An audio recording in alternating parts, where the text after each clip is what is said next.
The following program deals with a controversial subject. The theories expressed are not the only possible interpretation. The viewer is invited to make a judgment based on all available information.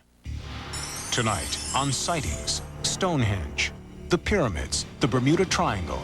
Do these places possess deadly mystical powers? Once you experience it, you have a lot of respect for it. Are these unexplainable phenomena proof of a greater force? They're somehow produced by the Earth itself. Or are they a result of extraterrestrial contact? It seems strange. So many huge markings were made on the Earth. At that point, it started to appear. They had large, dark eyes, claw-like hands. I began sensing and knowing and feeling. I do believe in life after death. I mean, I've been there. We have not scratched the surface of what the mind can do. It's a connection with the unknown.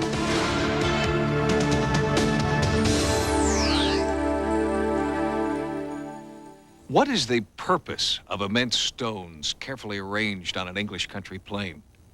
Why are there earthen mounds in the southeastern United States? Who built great granite pyramids in the jungles of Central America? How these places were created remains a mystery. But perhaps the greater mystery is why these places continue to fascinate us on such a profound level. The great forces of the Earth. Some are familiar and essential, such as the force of gravity or the dramatic forces of nature. But then there are darker, mysterious forces, feared and revered by ancient cultures. Strange energies that science is still at a loss to explain. The forces of the Earth are full of bizarre quirks that can cause destruction, even death. 25 degrees north latitude, 70 degrees west longitude, the center of one of the most mysterious places on Earth, a so-called energy vortex of destruction. It's called the Bermuda Triangle. For 500 years, since Christopher Columbus first wrote about seeing weird phenomena here, more than 1,000 ships and planes have disappeared without a trace. We have no evidence whatsoever that makes the region described as a Bermuda Triangle any more dangerous than any other set of waters in the world. But that wasn't the case for Flight 19. December 5th, 1945, 2 p.m. 5 Navy Avenger bombers leave Fort Lauderdale, Florida, on a routine training mission. The pilots and crew are all experienced airmen. The day is clear and mild. But at 4 p.m., the Avengers begin sending out distress calls. Then, abruptly, the SOS calls stop. The crewmen are never heard from again. This missing squadron, known as Flight 19, becomes one of the greatest air mysteries of all time. 5 planes and 13 airmen vanish in the Bermuda Triangle. Did a sudden change in weather cause the disappearance of Flight 19? Did they run into a bizarre geomagnetic force field? Or was it pilot error? But pilot error in all 5 planes at the same time? Virtually impossible. Many theories have been proposed since 1945. The planes were abducted by UFOs, sucked into a parallel universe, or even fell victim to death rays from Atlantis. 45 years later, a startling development. In August 1991, a barnacle-encrusted Navy Avenger was recovered from the treacherous Bermuda Triangle. Does this bomber hold clues to the fate of Flight 19? When this Avenger broke the surface of the ocean, it was the most spectacular thing I'd ever seen in my life. It was like bringing a body out of the ocean.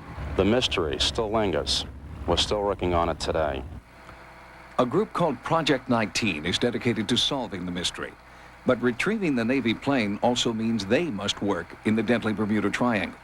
There are forces out there. There is a sense of energy about you all the time. You don't know what's going to happen out there. And as the recovery team works to determine if this Avenger was part of Flight 19, other sailors and pilots who dared to venture into the Bermuda Triangle continue to be plagued by the frightening phenomenon.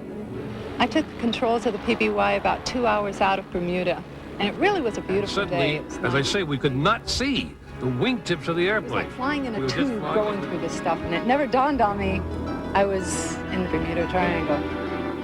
On June 11th, 1986, Martin Caden and his wife Dee Dee were part of a flight commemorating the history of a PBY flying boat called the Catalina.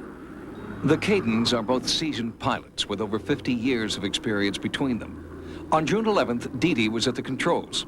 Suddenly, all the plane's instruments stopped functioning.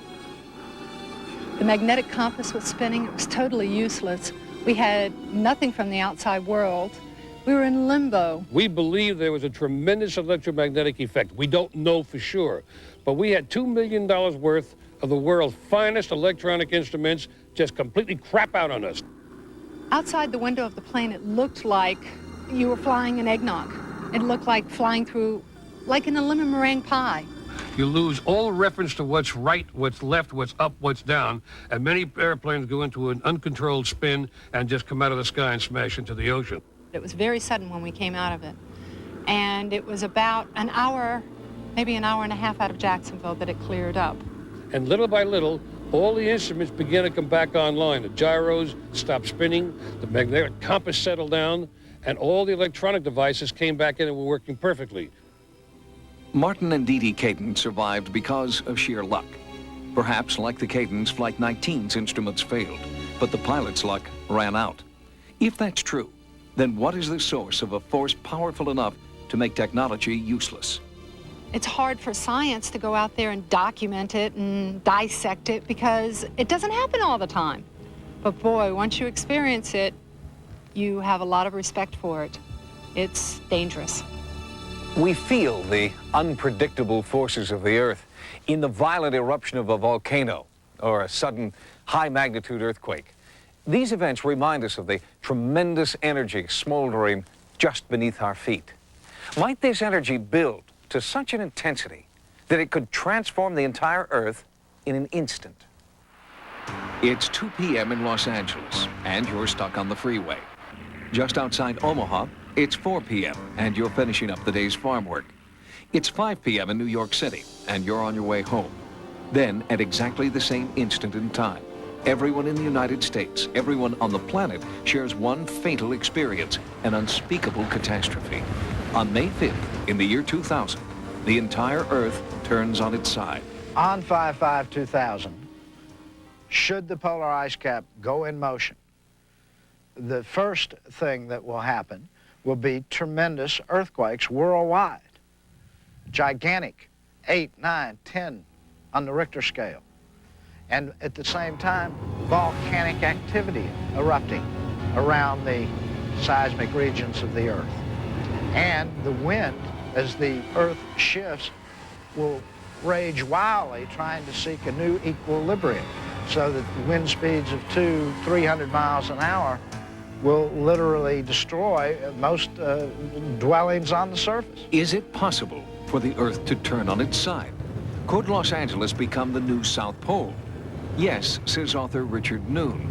His research indicates that a polar shift is not just possible, it's inevitable, caused by a massive accumulation of ice at the South Pole, a theory introduced in part by Albert Einstein. Einstein found that the weight of the ice, the mass, it could be stone, ice, junk cars, whatever, it takes approximately 1,700 pounds of pressure per square inch to fracture the rock, most of it's sedimentary rock in Antarctica anyway. As the ice increases in height and size, the weight of it is beyond human comprehension, and it depresses the ground under the ice. The ground under the ice, in turn, squeezes out the plastic viscous molten material underneath, and that viscous molten material has to go somewhere, and it moves through the Earth's fault lines, and this creates more earthquake and volcanic activity, which is what you see today.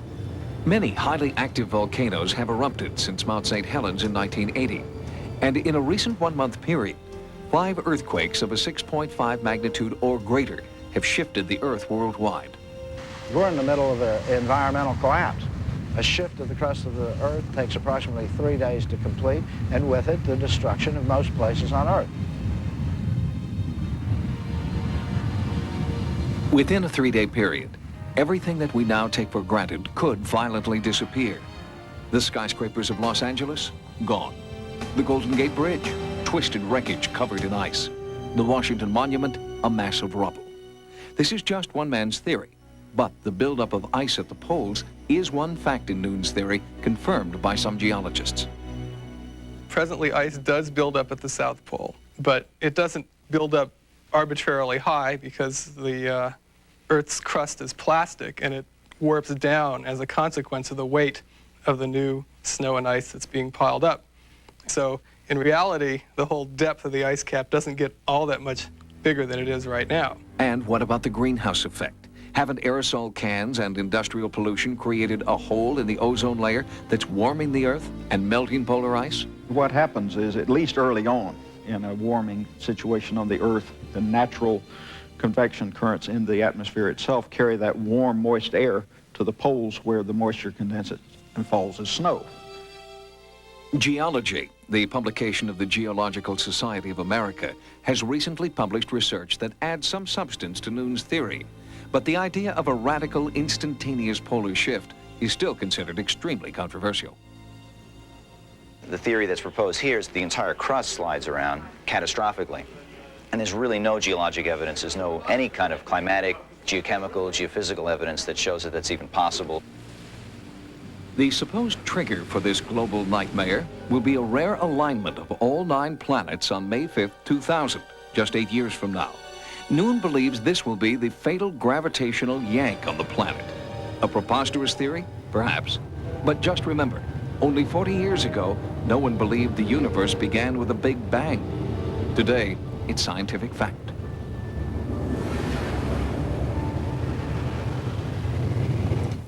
Coming up, a woman who claims to have witnessed unexplainable natural phenomena.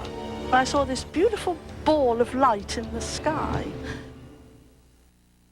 Certain sites fascinate us because we don't know who created them or even why they're there. And then there are even more enigmatic places where strange phenomena are believed to reveal themselves again and again. Massive prehistoric stone monuments. Many people experience a strange feeling of fascination at these sites. It may be the same type of feeling that inspired the ancients to create them in the first place. When visitors have strange, unsettling feelings, some scientists believe they could be a real physical reaction to unusually high levels of radiation or electromagnetism emanating from the Earth. These places have been deliberately placed in these locations of great natural power and energy, and that all the stone circles in England and Wales that we've closely checked all occur either immediately alongside a geological fault line or in a very close proximity. And we find this sort of pattern throughout the world where we've been able to check it.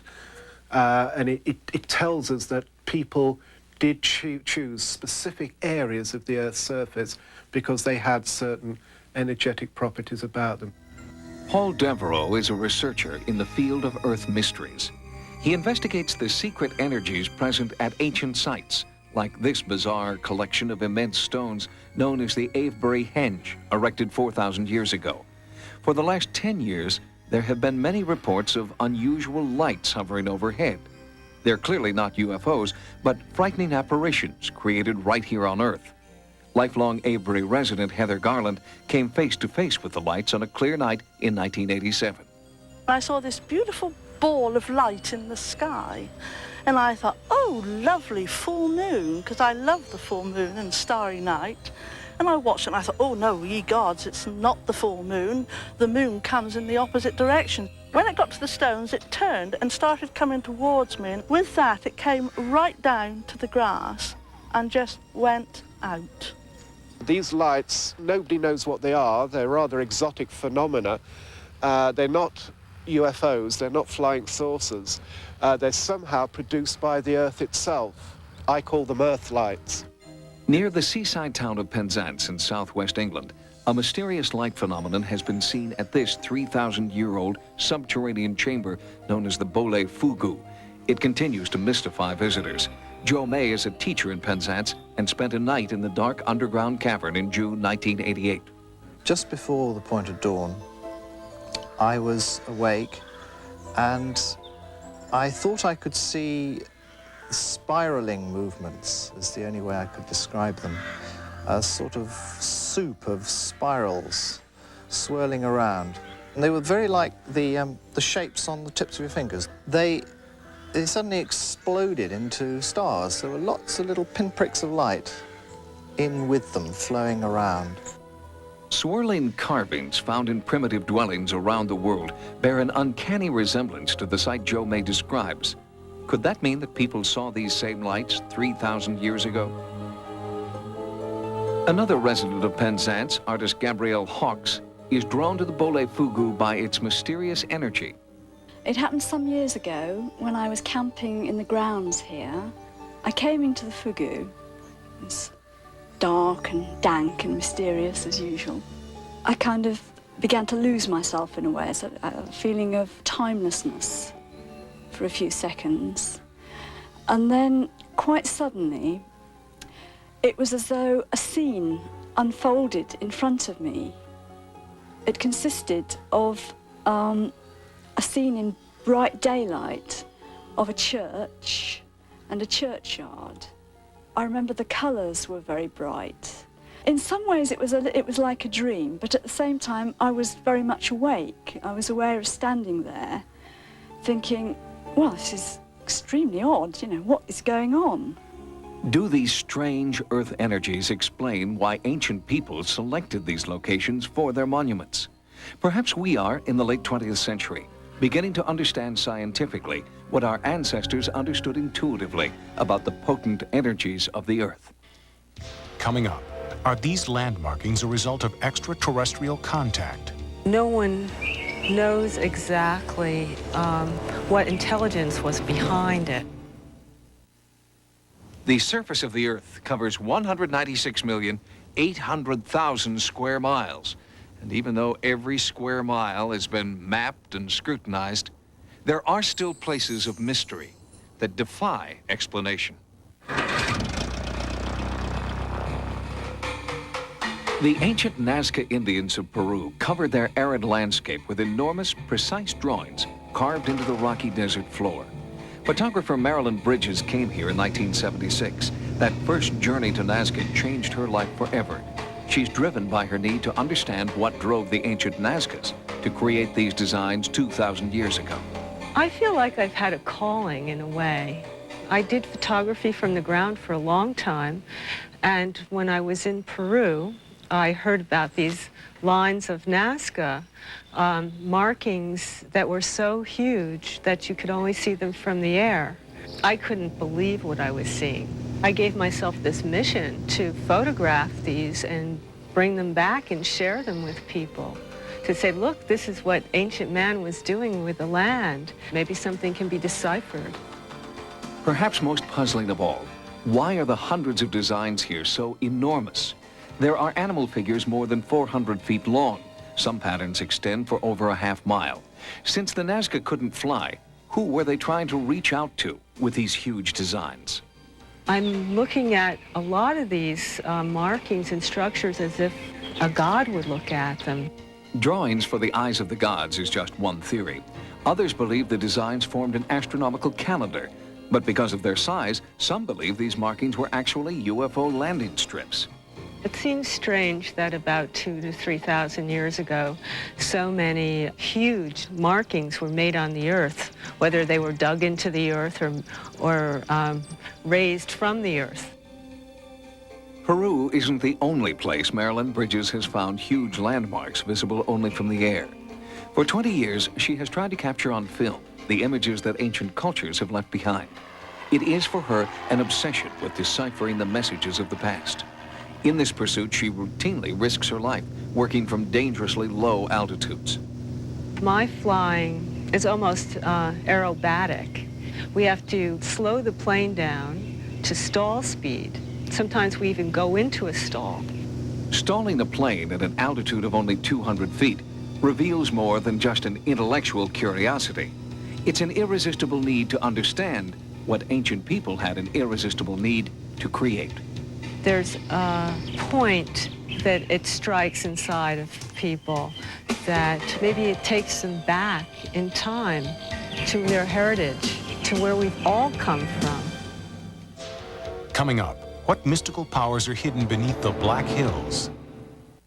Our legends tell us that the Black Hills is the heart of our home, the home of our heart. For the Lakota Indians, the entire earth is revered. But only one place is truly sacred. They believe the Black Hills of South Dakota are the spiritual heart of the planet. As I have learned about the Black Hills from other tribes scattered throughout this land, throughout America, or what we call the Turtle Island, what they understand also is that is a center. The Black Hills are a center.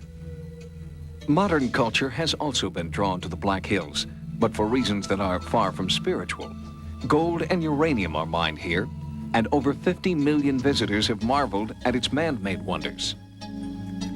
The Black Hills booms like a heartbeat. We say it's the heartbeat of the earth. Once mining started heavily in the 1880s, coinciding with the time that we were forbidden to practice our religion. That booming got further and further and further apart. We're not, with respect to this entity, to this earth, to this mother who gives us everything. We say that if the heart cannot live, the earth can't live. And we believe that protecting the Black Hills has to do with all life, all of the children of the earth. When the Black Hills dies, the earth will die. A startling photograph taken from space, a God's eye view, so to speak, may prove the Lakota warning is right. The Black Hills are shaped like a human heart. Primitive cultures and religions worship the earth and man's connection to it. Perhaps by studying their mysterious monuments and seeking an understanding of Earth's unexplained forces, we'll rediscover our own connection to the planet. The distant past may be the key to protecting our immediate future. For Sightings, I'm Tim White. Good night. Next week on Sightings, a UFO investigation team using ultra-sensitive video and laser equipment hunts for UFOs over the California desert. The startling images on an all-new UFO report next week on Sightings. Tomorrow night, for the first time ever, you'll see recordings of convicted mobster John Gotti's secret mafia initiation ceremony, taped by the FBI. Hear the never-before-told story of the last Godfather, the John Gotti story, a one-hour special tomorrow after Cops. Now, stay tuned for Hidden Video.